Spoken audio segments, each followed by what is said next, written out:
and I can hear you. I'm on my phone, so I hope that is okay. That's okay. I use my phone for this. Perfect.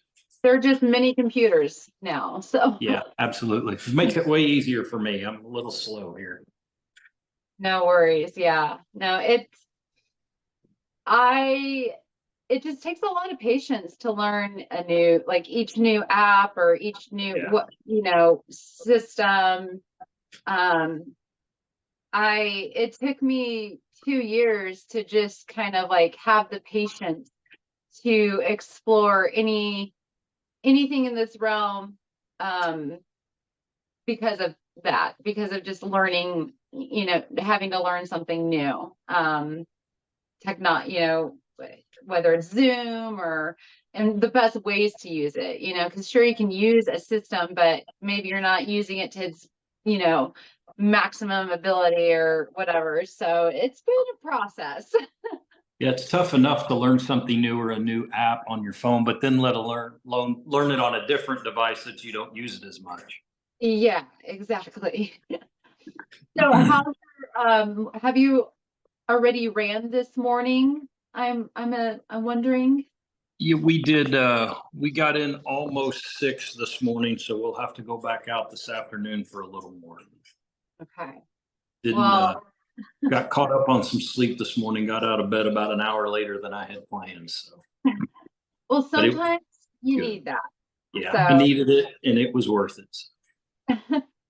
well, I want to thank you just for coming and talking. We are new to knowing each other, so I'm excited to get to know you a little bit more through this chat. And so, if you want to just start off, I just like to have people introduce themselves. You can just kind of share your name, and you can really, if you want to kind of talk about maybe where you grew up, to start off with.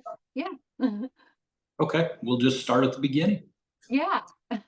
My name's Kevin Murray. I'm born and raised here in Kansas City, and except for a few years of college in Warrensburg, I've lived in the Northland my whole life. Graduated from Winnetonka High School in 1989, and then went to college in Warrensburg at what is now UCM, University of Central Missouri. I graduated from there in 1994. I grew up playing sports. I'm not great at anything, but enjoyed it. And then after college, I began a 26-year career with the Kansas City, Missouri Police Department. And that's a quick summary Yeah. of the first 50 years. I see there's a lot of life in there. Yeah. Yeah. So you grew up in Winnetonka. So what is that around exactly? Like for metro people, like I guess for the metro Yeah. sense. So for a good landmark, that is World's of Fun area. Okay. Okay. Yeah, so that is, did you grow up going to World of Fun then quite a bit? Or well, let's see here.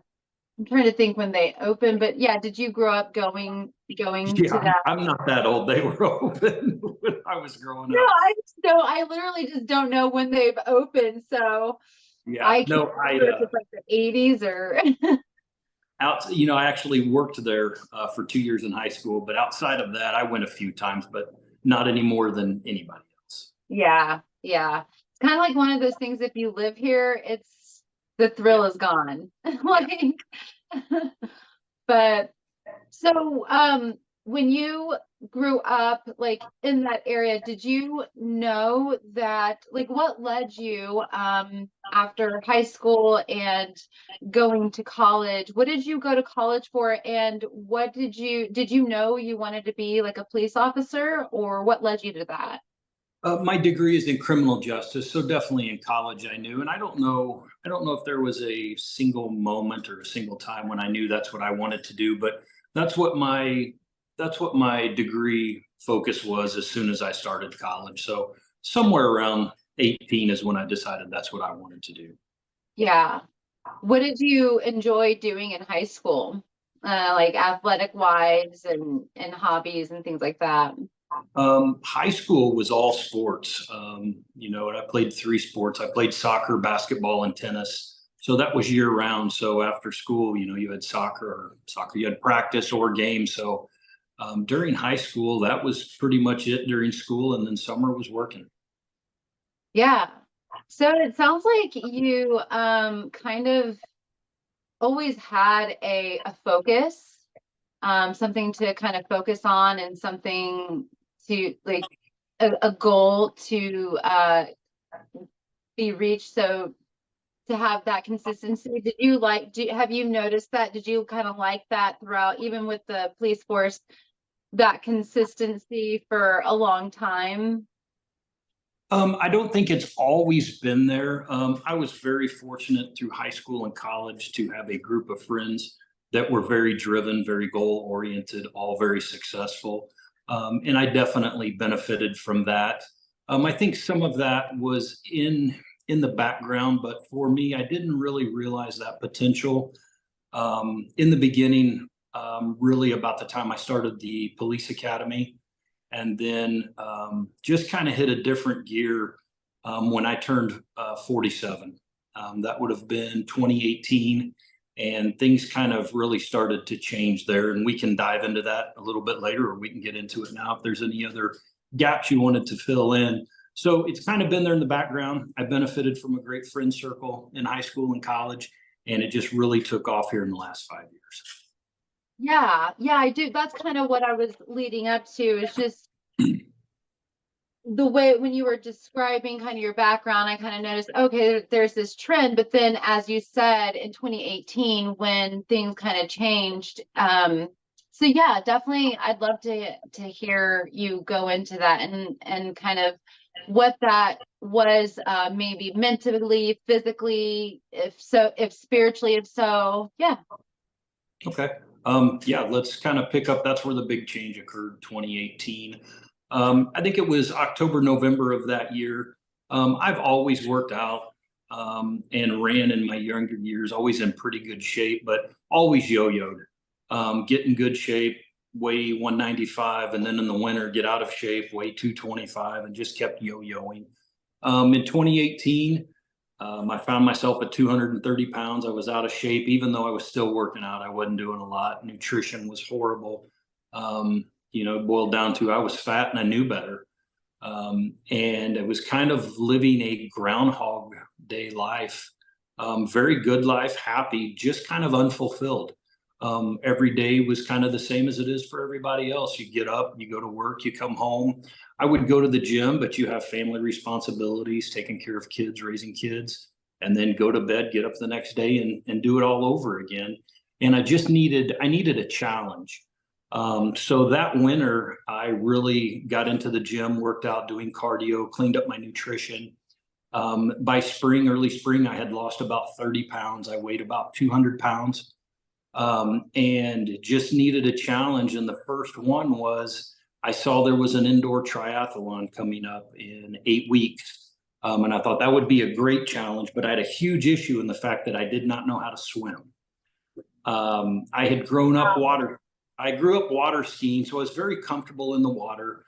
If you put me out of a boat in the middle of the lake, I would get to shore and I would be comfortable doing it, but just technically did not know how to swim.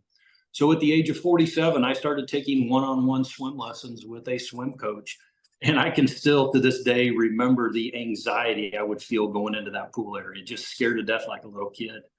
Had a phenomenal coach. She had me legitimately swimming in about 2 weeks.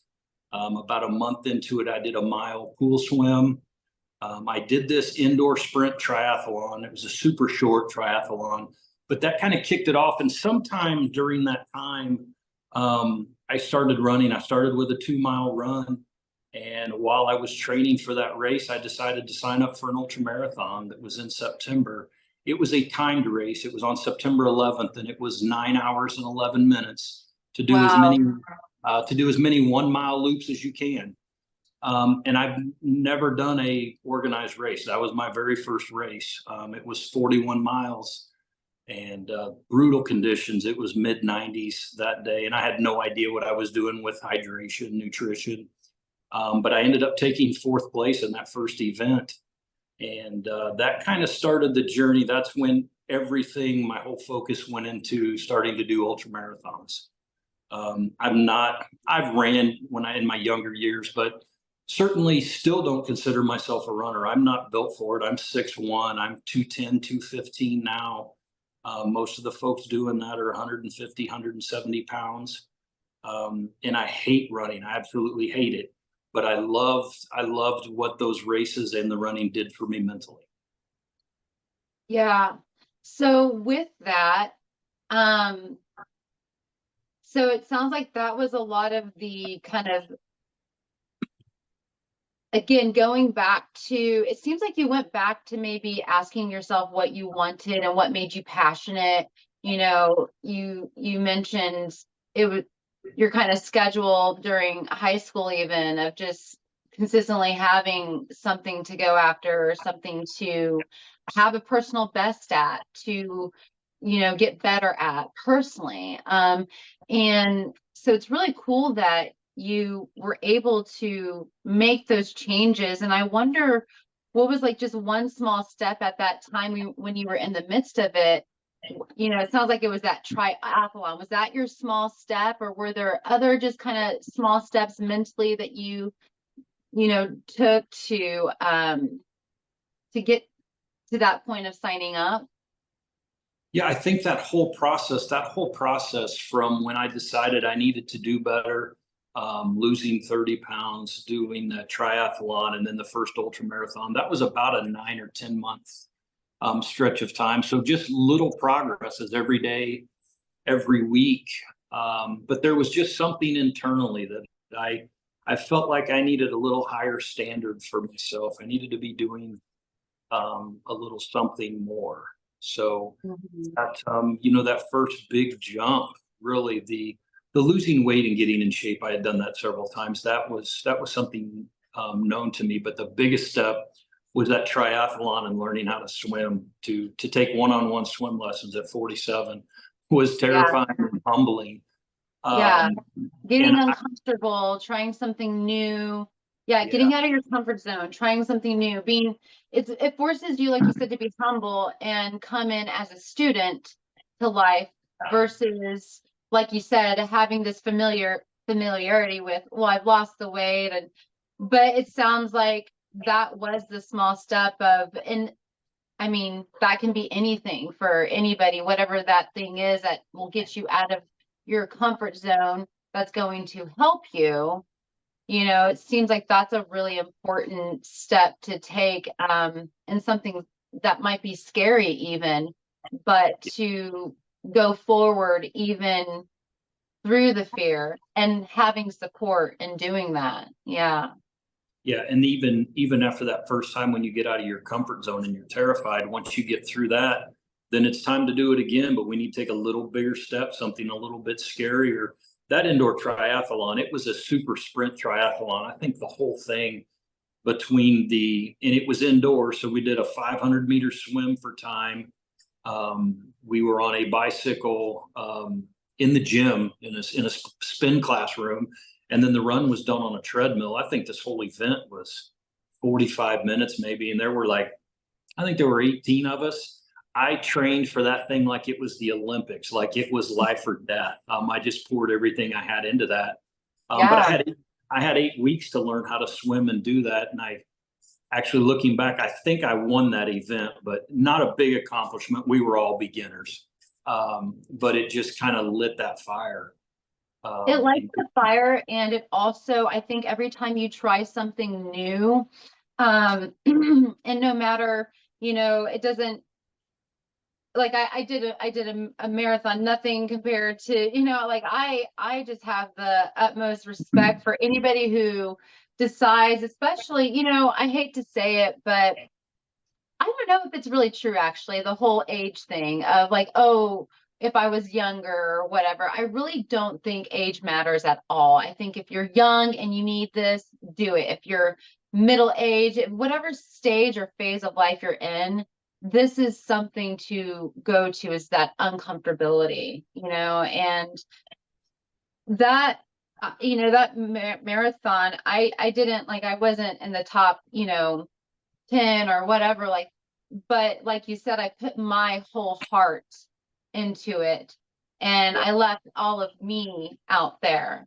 and Yeah. I That's what challenged counts. myself. Yes. Yeah. And so, like you said, if even if you're with a bunch of beginners, it's almost like even better in a way, because then you've all come in as students, you all have learned something different, and you're sharing perhaps about what you've gotten and taken, and just really sharing that with a community people is something really special, and it does light a fire in you. And I think it helps you face scary things, not just in this physical way, but in your relationships, having scarier and more uncomfortable conversations with people, getting more clear on what you want so that you can have the space to hear what others want. Yeah, Um, absolutely. yeah. So you've done, and so that was the 50, you did another one though, didn't you, after that, Yeah, or? I've done several since then. So that first race, I started running at 47. That first race was at the age of 48. And that's another thing. We come back to age. Every race I do, I get beat by somebody in their 60s. And this whole age thing of Wild. I'm too old, or I'm too old to start. Those are just excuses. That's a story we tell ourselves. And that's Absolutely. kind of been part of my journey, is to be that voice and that example. I'm not a runner. I'm not a great athlete. I grew up playing sports, but wasn't good enough to play any sport in college. So this is something that I've built. I'm just an average athlete that over the last 5 years, I'd like to think that I've built myself into an elite athlete in my specialty. In these races, I'll never be fast. I'm slow. I'm not fast, but my gift is to be able to keep suffering. I've done 200-mile races where I've had pretty significant injuries during the race and still finished one of them. The other I dropped out. But since that first race of 41 miles, I've done I've done three 50-mile races, a 54-mile race. I completed 79 miles of a 100-mile race. That one I tore up an ankle pretty significantly at mile 31 and walked every step until mile 79, where I dropped out. And that one haunted me. So got back at it. I was injured for several months, completed my first 100-mile race last October. So we're coming up on a year. I was injured at the starting line. I showed up injured in that one. Completely destroyed my hamstring at mile 39, and I walked every step of the last 61 miles to finish. My goal was to be under 24 hours, but since I walked 61 miles, I still made the cutoff time, but I finished in 28 hours. So that That's goal of insane, though. finishing That's just wild. that goal of finishing that 100-mile race in under 24 hours is still there, but I still have lingering effects from that race last October. My right foot's still numb and lots of pain in it. So, but I just keep pushing myself past that and through that. Last year, to mark my 51st birthday, I ran 51 miles on my birthday. Wow. Um, and kind of thought my ultra marathon days were over with this last injury. I've got nerve damage that I think may be permanent. We'll see. But and a lot of people think that's crazy, or they always say, listen to your body. But I'm at the point where I've set some pretty big goals, and I only accomplish about 30% of the race goals that I set out to achieve. Yep. But if you're not willing to go through a little pain and suffering, and am I willing to have some pain in a foot the rest of my life to achieve these goals? It's Well, worth and it. it sounds It's worth it like to me. you're gonna, be, one of those folks out there that are, out there at some point beating somebody maybe younger than you one day, because you aren't, you, like you said, you have a set of goals for yourself. You've decided what you want and what makes you feel alive. You probably don't feel like your life is much like a Groundhog Day anymore, I would hope. Yeah, definitely. Huge changes for me in the last year. But these races, it's just a way for me to test myself and to see if I think I'm capable of truly doing what I think I can. Last February, I had knee surgery after a race and kind of set the standard for myself that I can show up any day at any time and finish a 50-mile race. And I did a 50-mile race 50 days after knee surgery with no training at the age of 50. And I had no time goals. I finished it in like 10:45. But just to set that example for everybody else, that the stories we tell ourselves and the excuses that we give for why we're not doing more, that's all they are, is just excuses. Yeah, and I really like the way that you phrase it, because I use this for myself a lot, is it's a story. So, Mhm. we make up stories about other people and even ourselves all the time, and those are thoughts, and if a story is not serving us, if it's, now, of course, I don't want to get all, I really try to be careful because I know that some of this can get misconstrued as, oh, well, there's facts. Of course, there are facts and there is reality in life. But a lot a lot of what we do though is create these stories that then perpetuates patterns in our life that we perhaps want to get out of. So if a pattern in your life, if something in your life is not working, maybe ask yourself, what story do I have about this area in my life, and is it helping me, and should I believe a different story? Is there another story I could believe? Just get curious and wonder about that. And before you know it, you're going to be running 51 miles on your 51st birthday. Not really, but I'm just saying, like, before you know it, you're going to be feeling alive. You're going to be having more honest, real conversations. You're going to be just, like you said, not feeling like you're in this fog, not feeling like you're in a Groundhog Day, having more enriched, relationships with your children, whatever that is. And I think being present, one of the things about these races is it forces you to be right where you are in the moment and deal with what is right in front of you, Yeah, each step. definitely. So, Definitely. I think that's a big thing in that story. Those stories we tell ourselves. I really think our brains, the job of our brain is to protect us and to keep us comfortable. And that's kind of the enemy here. And I think we come up with these stories, the ones that aren't true, the ones that limit us. It's our body, our brain coming up with that story to protect us, to keep us comfortable. And it just takes a little bit of a start, some sort of action. And we tell a lot of clients that, start where you are. And some people see the workouts videos that we're putting out and we kill ourselves in the gym, and we want to make sure that doesn't intimidate people, that our programs we put on, we do the workouts that our clients do, but they're scalable. You need to start where you are. And for some people, that may be getting out of bed without hitting the snooze button. That may be their starting point. For others, it may be a 1 mile walk. For me, it was a 2 mile run. But start wherever you are and start simple. Do something that's yes. a guaranteed win to get some momentum under your belt, get a couple of those wins stacked up. And then those promises you start making to yourself and keeping to yourself, they'll get bigger and bigger as time goes.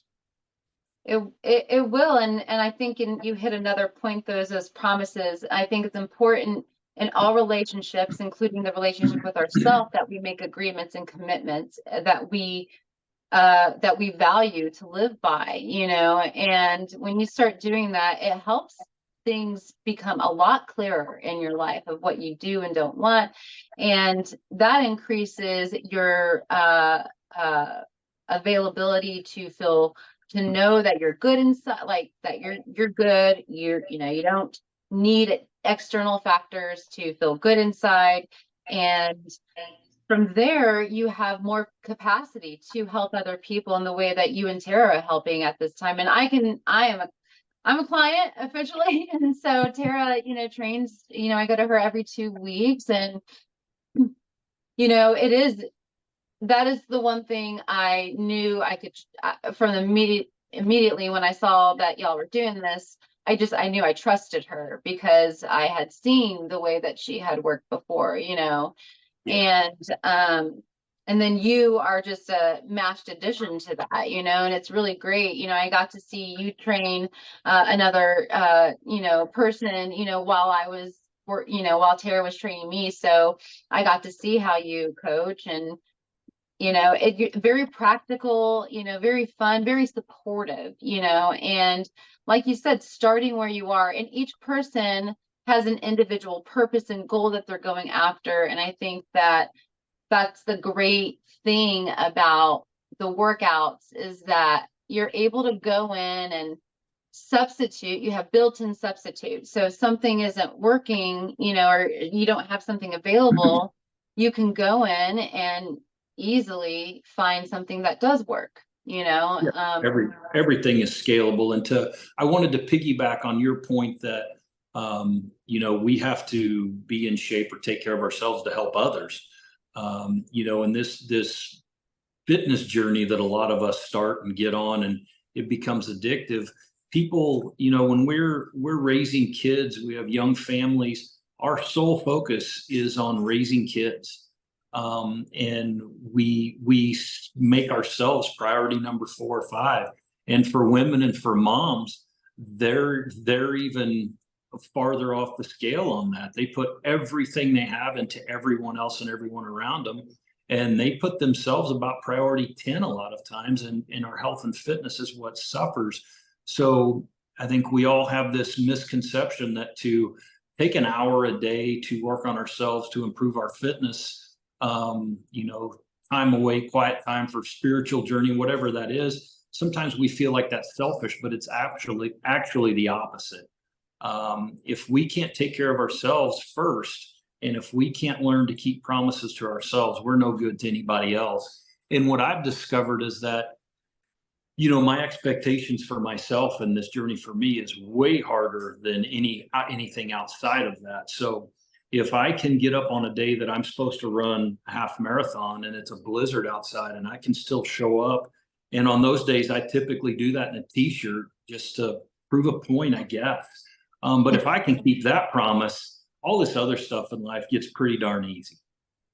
Yeah. I think that is it. If you can practice making promises, and I really believe in what you said, and it's something my counselor always says to me. If we've had a heavy conversation, at the end, he'll say, well, what's one small thing you can do today to kind of like help yourself along this big thing that we've just kind of talked about, and so it's like, okay, so what's one small promise that you can keep to yourself? Is it, like you said, waking up right when your alarm goes up?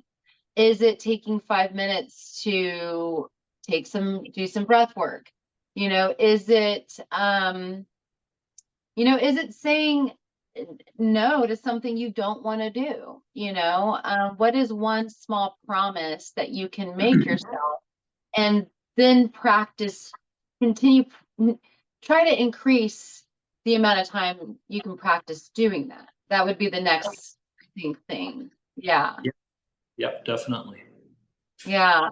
So what for you, what kind of led you to, I know what led, I was able to talk to Tara and see what led her to this point of doing Live Fit Collective, which is you have the fitness app, as well as in-person training sessions that are available. But what led you to want to make this transition into helping people? We kind of touched on it, but was it just that kind of next phase of your growth of okay, I'm ready to now teach and share? Or have you already kind of done that in other capacities and wanted to transition in this way?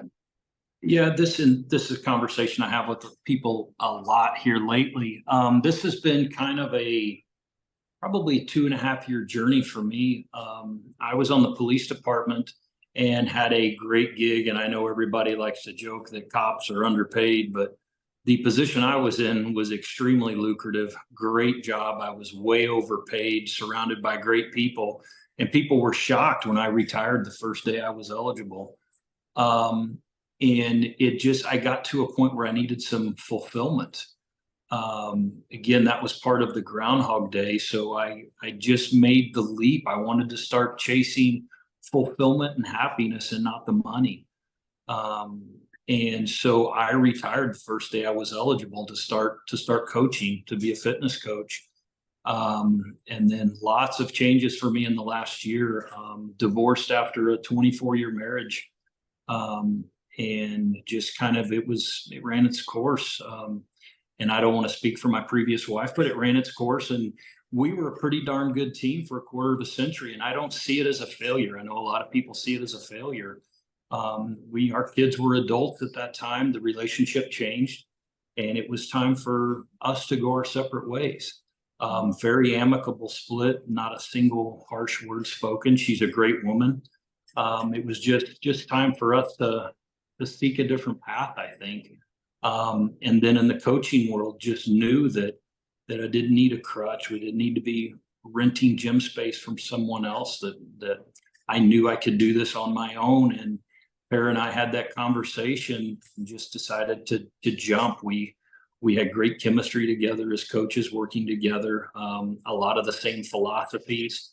And just thought, this is the way to figure out if I think as good as I am as I think I am. So in May, we made the leap to go out on our own. Started the online app about 6 weeks ago, and that's just kind of a bonus to what we're doing in person, and just trying to focus on helping as many people as we can, and being that example. People are pretty surprised when they find out that I'm 52 and she's 49, and that kind of gets rid of that age excuse instantly for a lot of people. We have some clients right now that have been training with me for the last 2 years. We're getting ready to post an update on them. They're in their 60s, and combined, they're down 115 pounds. And it hasn't been a short burst where you do this transformation, then you go back to your old ways. This has been a lifestyle change for them, and it's completely changed the quality of their life. So that's the goal, is to use our journey as the example, and to help others do the same. And those journeys look different. Not many people want to start running 50 and 100-mile races when they're Right. 50. The rate we're training for that Ottawa race right now, that's in 3 weeks. That was something Tara sprung on me, I don't know, 4 weeks ago. She started asking questions about it, and I knew, well, we're doing that race. And she has done one race in her life. That was a 4-mile race 20 years ago. I thought my ultra marathon days were over. I've been running some, but nothing serious, and just kind of, I have to be a different person to be in that world of preparing for a race and doing a race. I kind of have to unplug, and I have a dark side that I go to, and I thought those days were over. But she asked me to do that with her and help pace her through that. And so all of a sudden, I'm back on that ultra marathon journey again. So she's preparing for this first race, a 50-mile race, in 9 weeks. I'm going to end up doing it on about 7 weeks of prep. And people think, well, you guys are in great shape already, you can do that. But being in great physical shape and having the legs and the mindset for a 50-mile race are two different worlds. And Yeah. most people take 20, 25 weeks to prepare for this.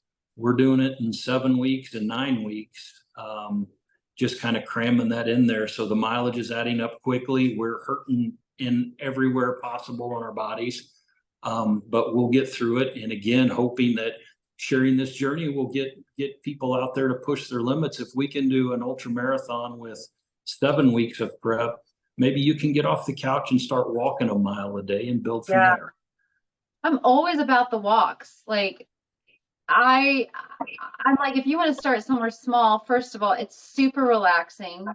You can, if you don't want to pay attention to, I think it's really great to just like look around and like notice your surroundings, and just like, just kind of look at the colors and, whatever, just try to start noticing things maybe you've never noticed before. Or if you don't want to do that, put some music on, put a podcast on, whatever, it doesn't matter, like, but get out, go for a walk, and go for just as far as you can go.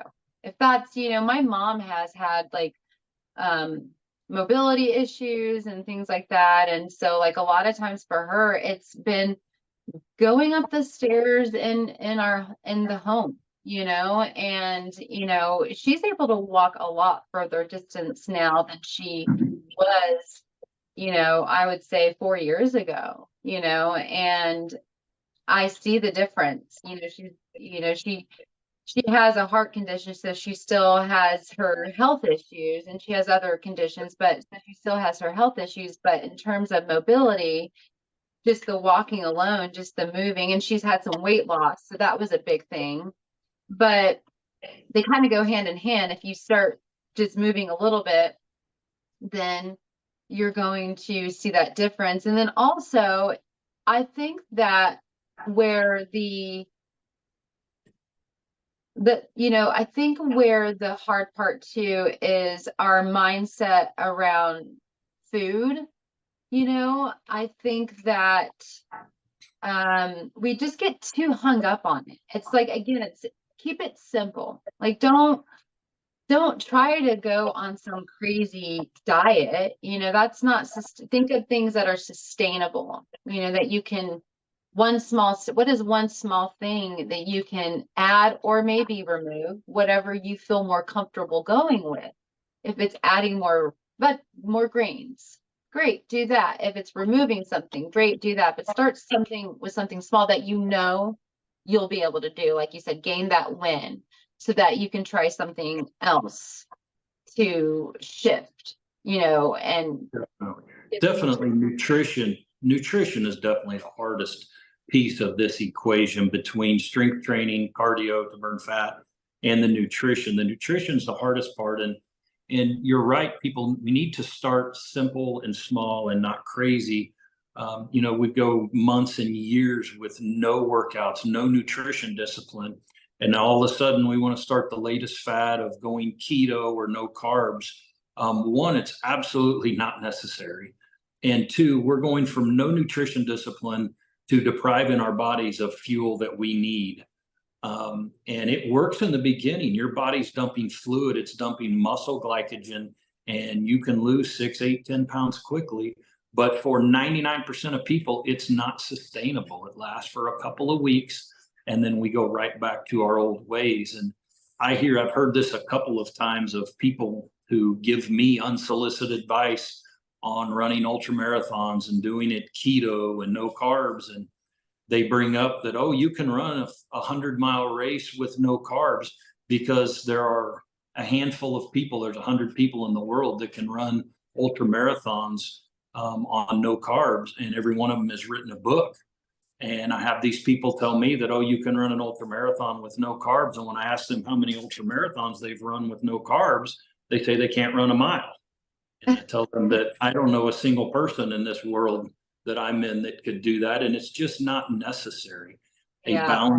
A balanced nutrition plan will beat it, and it's more sustainable every time. And if we can just get people to start on that journey, start with a 15-minute walk, burn 75 calories. And if we can get somebody to do 200 calories a day better on their nutrition and get adequate water, you can start seeing some results, and then just build from there. Definitely. That's what I really appreciate about what you really, like I said, you really bring that practicality to it. You really, and I really also wanted to, hit on another point real quick when you mentioned, there's no excuse, no matter, people in their 60s, it doesn't matter. There's no excuse. And I also want to say that because for younger people in high school, in their 20s,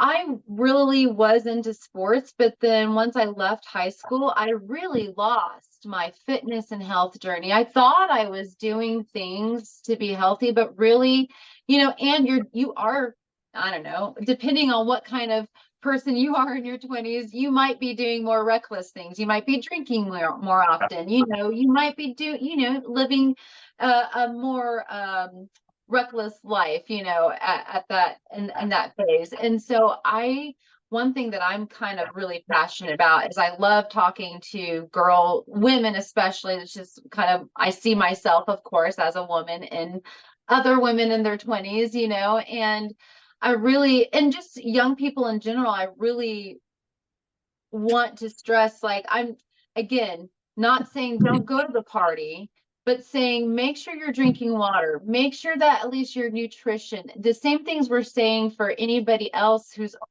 30s or older, it certainly applies to anybody else 20s or younger, because it is so important to just start these things that the when you start to learn about them and learn why and the benefits and wanting to just feel good, then the sooner you can kind of, develop these habits, then really, it's never less work, but the practice becomes, like we said in the beginning, to kind of go back, is it helps you face the uncomfortability.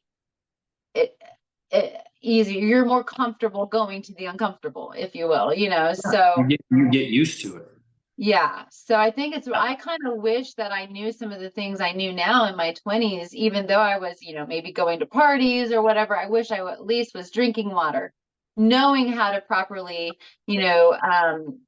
feed myself.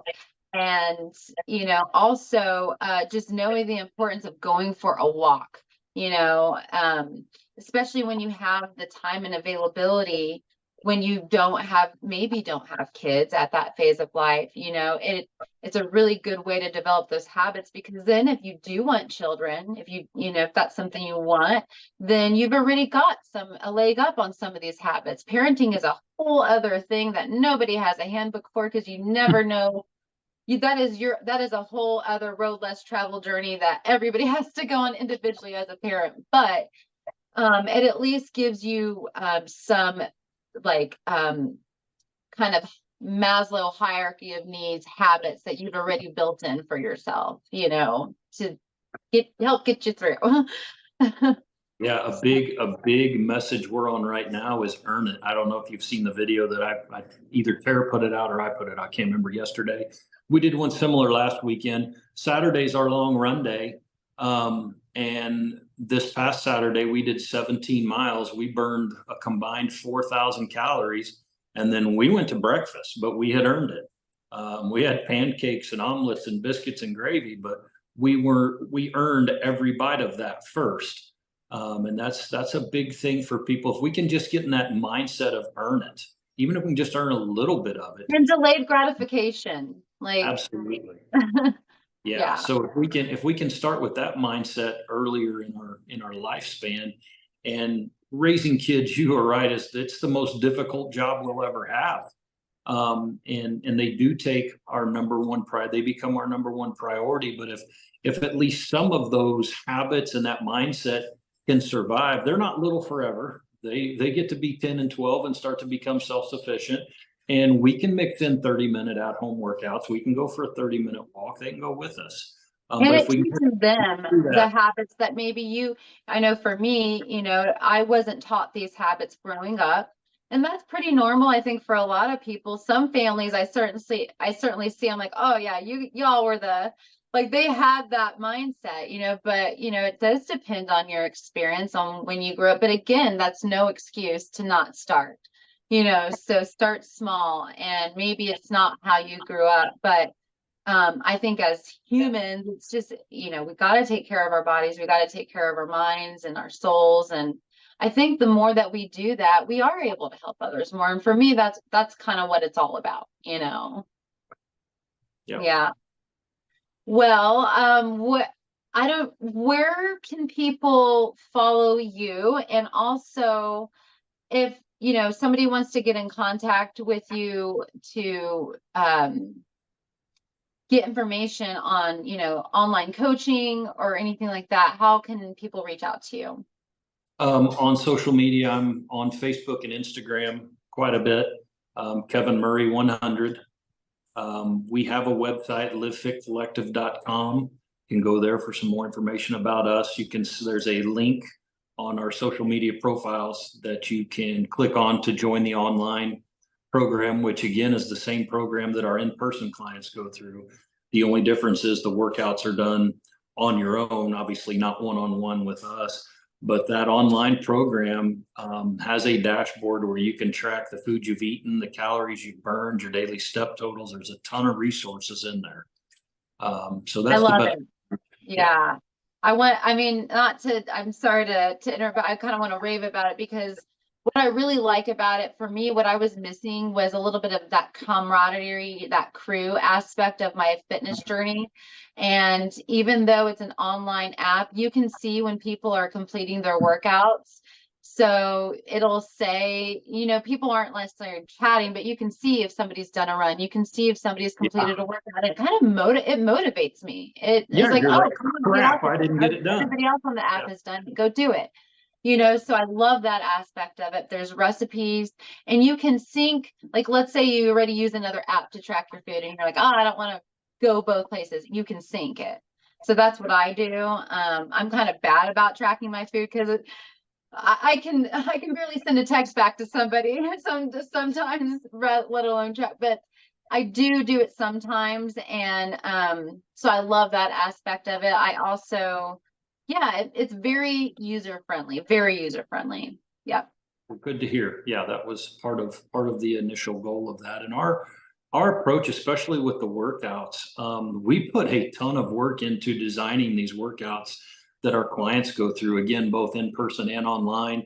It's a workout that we have built previously. We have already done the workout to see what it is. And you won't find anybody else out there that I'm aware of putting that kind of work into building the workouts and the programs. A lot of times you pay a personal trainer, and I use a huge differentiation between a personal trainer. I'm not a personal trainer. I'm a fitness coach. They're opposite ends of the spectrum.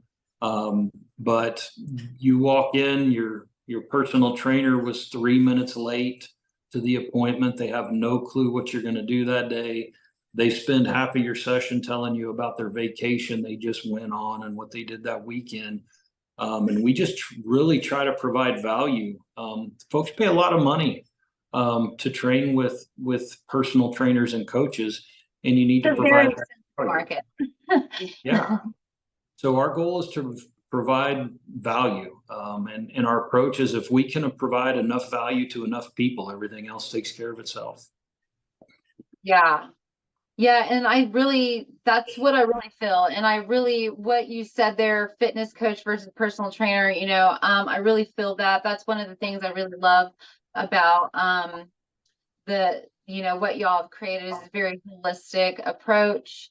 And yeah, that's what I really appreciate that. And that's kind of how, you know, if that's what you're looking for in a fitness journey, you know, then this is a great way to go about that. And there are so many options for apps and things like that. But what I really wanted was something quick, you know, something that is on the consumer side, user friendly, like utilizes technology because we have that, but felt personal. There was a personal aspect to it. And that is, again, that camaraderie, that kind of crew, that kind of team feel.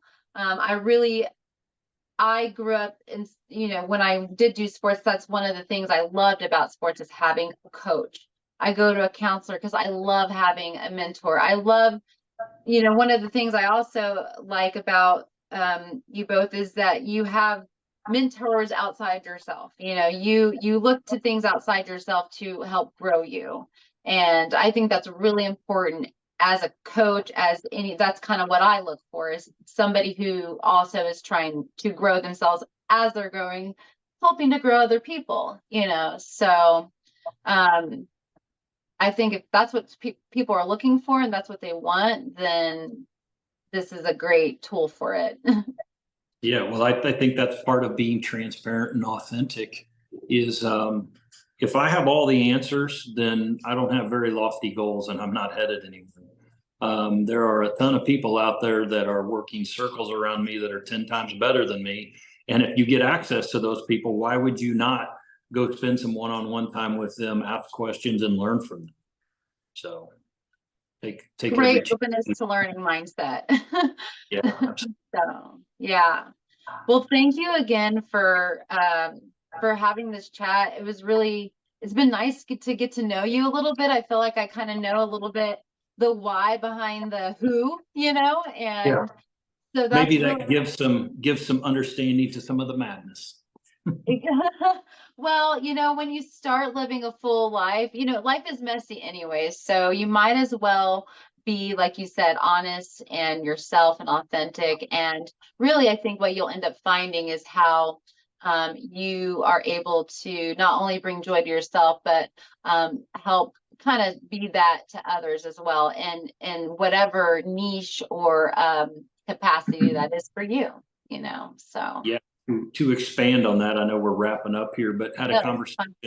had a conversation with a friend a couple of weeks ago, and basically the conversation turned to, hey, we're in our 50s and we don't have much longer left here. We don't have a lot of time left, and not going to spend a single minute being unhappy, not pursuing happiness, and not being me. So a lot of folks see that we're supposed to be these big fitness folks and that this is our life, but this is not our life. You'll see us put out videos of eating pancakes and having a cold beer at the pool. That's the balance that makes us happy. And if that turns people off, cool. You do you. I'm going to do me. I'm still going to run circles around 99% of you and still plan on climbing mountains and elk hunting when I'm 80, and just going to do my thing and do what makes us happy. I love that. You're just gonna have to get some t-shirts that says "You do you," and then like maybe Live Fit Collective underneath it or something. Absolutely. But Well, that's a yeah, big part of our message is that balance. yeah, We can go out and we can have dinner, we can have an off-plan meal, we can have ice cream, can have a couple of drinks at the pool if that's your thing. But you need to earn it, and we also have that obligation to ourselves and those around us to stay fit and to be the best version we can be. well, when you kind of, take care of yourself in a way that is sustainable and consistent, then, part of that is also living life and enjoying life. I went to Arkansas this past weekend with, with my friend, and we went and kayaked on the river, and we went to a haunted house, and we just enjoyed. We had some drinks, we enjoyed our time together. I was there in that moment. I wasn't thinking about the calories or anything like that. But the reason why I was able to do that though, and not have those kind of intrusive thoughts, is because of the other work that I do, of knowing that I'm going to be tired, and also knowing I'm going to feel a little tired tomorrow, understanding that, and Yeah.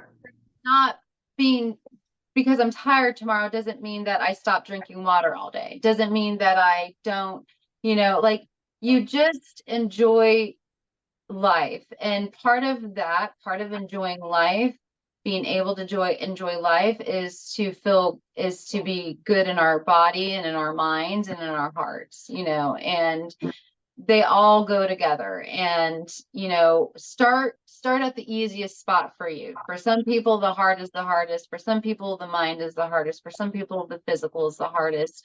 Start whichever avenue works for you. But I think what you kind of, just to make it really simple, is that's why I want to get all hung up on walks, but that is why I love walking, because it kind of does all of those things at once.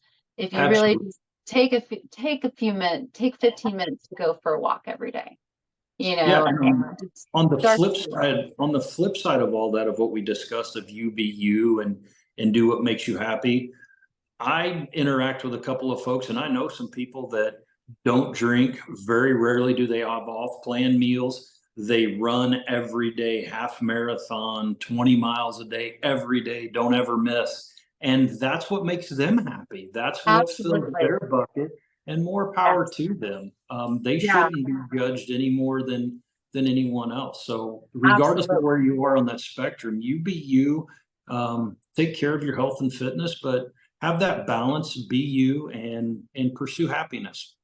That is part, you just kind of hit the nail on the head with part of why I do this podcast, because I really believe that if we just listen to each other's experiences and what makes each other happy, what makes us tick, what motivates each other, and we're just there to listen, not judge, we can really learn from each other. We might learn something that we need from ourselves. And if we don't, throw it away, don't take it, but don't judge the other person, because they're going to help somebody else who that does make them tick. That is what motivates them. So we're all built differently. And I want people to just hear as many stories as possible so that they can just see that a little bit of themselves in each person, really. You know, if you can just find a little bit of, then you'll see that, like you just said, it's not a you do you to be an asshole and to like not be considerate of others or to judge others. It's to